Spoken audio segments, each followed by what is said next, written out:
Acts 18. After this, he left Athens and went to Corinth, where he found a Jew named Aquila, a native of Pontus, who had recently come from Italy with his wife Priscilla because Claudius had ordered all the Jews to leave Rome. Paul came to them, and since they were of the same occupation, tent makers by trade, he stayed with them and worked. He reasoned in the synagogue every Sabbath and tried to persuade both Jews and Greeks. When Silas and Timothy arrived from Macedonia, Paul devoted himself to preaching the word and testified to the Jews that Jesus is the Messiah. When they resisted and blasphemed, he shook out his clothes and told them, "Your blood is on your own heads. I am innocent. From now on, I will go to the Gentiles." So he left there and went to the house of a man named Titius Justus, a worshiper of God, whose house was next door to the synagogue. Crispus, the leader of the synagogue, believed in the Lord, along with his whole household. Many of the Corinthians, when they heard, believed and were baptized.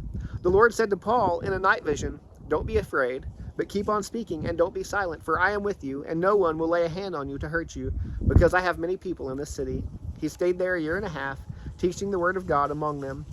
While Gallio was proconsul of Achaia, the Jews made a united attack against Paul and brought him to the tribunal. "This man," they said, "is persuading people to worship God in ways contrary to the law."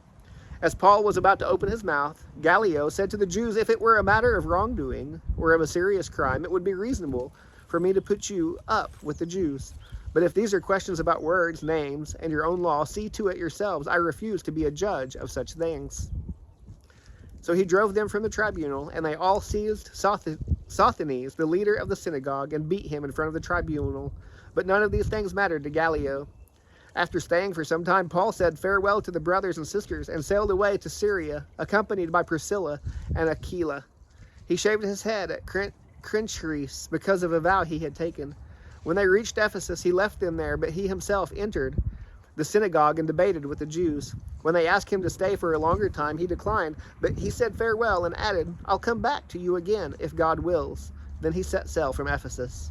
On landing at Caesarea, he went up to Jerusalem and greeted the church then went down to Antioch.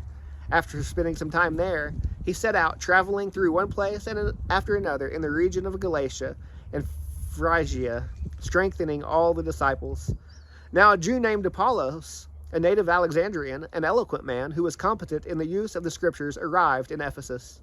He had been instructed in the way of the Lord, and being fervent in spirit, he was speaking and teaching accurately about Jesus, although he only knew John's baptism.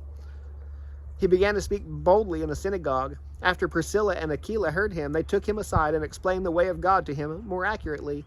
When he wanted to cross over to Achaia, the brothers and sisters wrote to the disciples to welcome him. After he arrived, he was a great help to those who by grace had believed, for he vigorously refuted the Jews in public, demonstrating through the scriptures that Jesus is the Messiah.